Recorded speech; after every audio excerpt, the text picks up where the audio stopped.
Hello and welcome to the Daily Comic and Collectible, episode 613. Now today, the collectible of the day is the Square Enix DC Universe Variant PlayArts Kai Man of Steel Superman action figure. In the pantheon of superheroes, Superman is the most recognized and revered character of all time. Clark Kent, or Kal-El, is a young man who feels alienated by powers beyond anyone's imagination. Transported to Earth years ago from the advanced alien planet Krypton, Clark struggles with the ultimate question. Why am I here? Shaped by the values of his adoptive parents, Clark soon discovers that having super abilities means making very difficult decisions. Now, from the 2013 film Man of Steel, comes Square Enix's latest line of PlayArts Kai action figures. Superman, the Man of Steel himself. He's the most recognized and revered character of all time in the pantheon of superheroes. Standing against him is General Zod, a former Kryptonian soldier who burns for revenge on the House of El. Standing 10 inches in height, this Superman is in the 1/8 scale, and it features over 26 points of articulation for extreme posing and displayability in your Marvel collection. This figure also comes with an interchangeable set of hands and a display stand.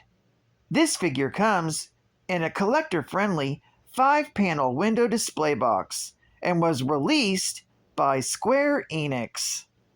Now, the comic of the day is Superman, Volume 1, issue number 270, with the cover date of December 1973, with story by Elliot S. Maggin, art by Kurt Swan and Murphy Anderson, and cover art by Nick Cardy.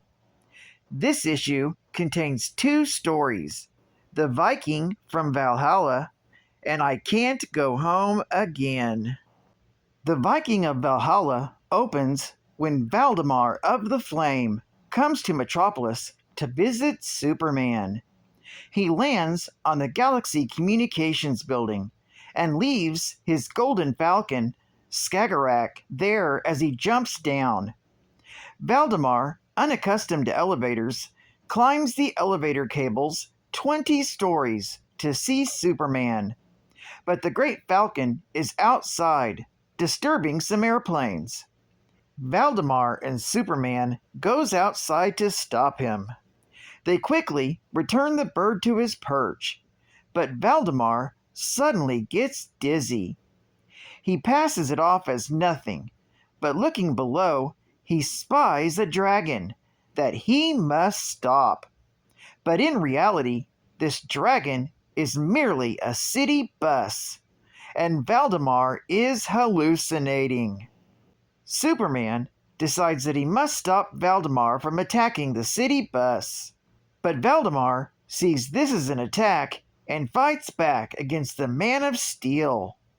As Valdemar's hallucinations continue, he starts attacking the police officers that are trying to clear the streets.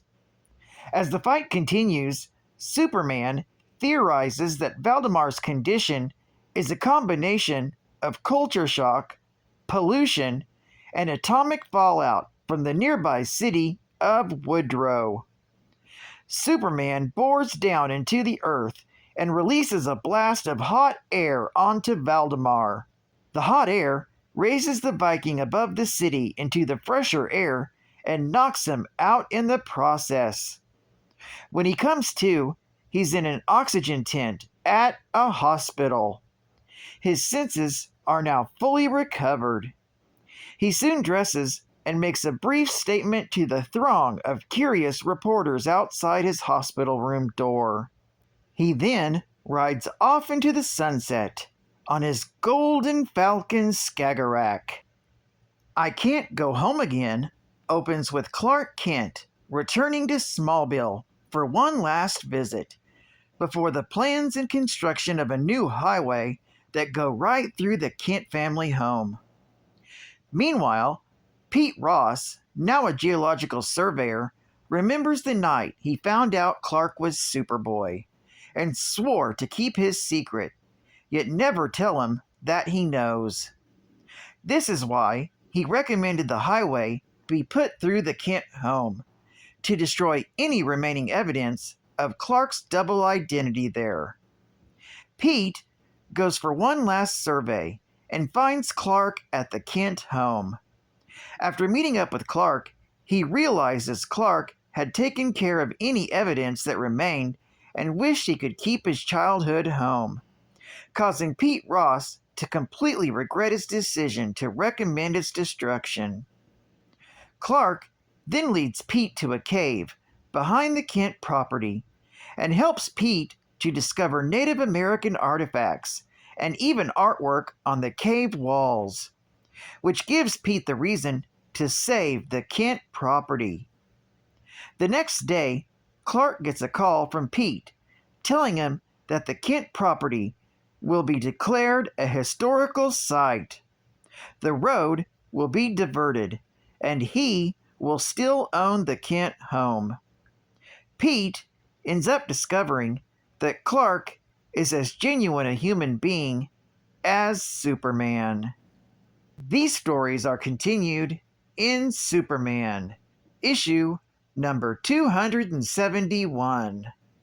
Geek Fact: Valdemar the Viking first appeared in Superman, issue number 260, from January of 1973, along with his giant falcon. Superman discovered a hidden valley of isolated Vikings, guarded by Valdemar and his flaming sword.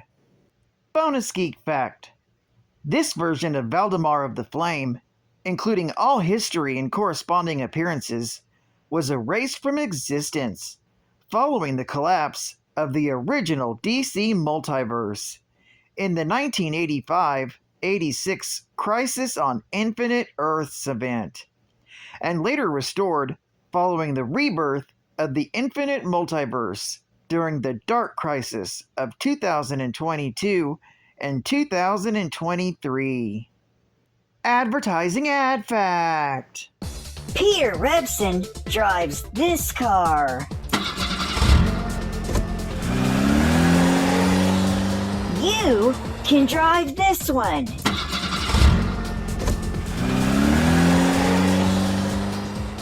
AFX. You just can't get any closer to real racing. Pick up the speed controller, pour on the juice, and you're in control. Speeding up on the straightaway, slowing down on the curves, 'cause you're really driving. AFX model motoring by Aurora. You just can't get any closer to real racing. Only from Aurora. And final Geek Fact: Pete Ross moved to Smallville and became friends with Clark Kent when both were teenagers. One night while on a camping trip, he saw that Clark and Superboy were one and the same. Pete kept that secret to himself. During his teenage years, Pete met Ultra Boy of the Legion of Superheroes and was made an honorary member of the Legion due to Pete's knowledge of Superboy's identity, in which it was acknowledged by the Legion that Pete Ross's knowledge would one day end up saving Superman's life. As an adult, Pete was an established widower who had a son named Jonathan Ross. When his son was kidnapped by an alien race called the Nervinians, Pete approached Clark Kent for help and revealed his knowledge of his friend's dual identity. Superman was unable to rescue Jonathan because the Nervinians foresaw in the future that the young boy under their tutelage would play a pivotal role of liberating the universe and ushering in an era of peace. When Superman explained the situation to Ross, Pete could not bear the truth and discredited his former friend for losing his son. Pete sought revenge by using a device belonged to Lex Luthor that could bring someone from the past and swap minds with them, in which Pete pulled Superboy from the past and switched minds with him. In Superboy's body, Pete attacked Superman and later brought him to stand trial for his alleged crimes and even kidnapped Perry White, Lois Lane, Lana Lang, Steve Lombard, and Jimmy Olsen to act as the jury. Eventually, an enraged Pete attempted to kill Superman with kryptonite, but finally surrendered when the past Superboy freed the prisoners and had his mind switched back. Pete was turned over to a mental institution as he became increasingly insane and continued to hate Superman. His madness ended when Superman finally rescued Jonathan and reunited him with his father. Fortunately, this version of Pete Ross was also erased from existence following the collapse of the original multiverse in the Crisis on Infinite Earths event. Well, I'd like to thank you for joining me for another Daily Comic and Collectible, and I hope to see you again Friday.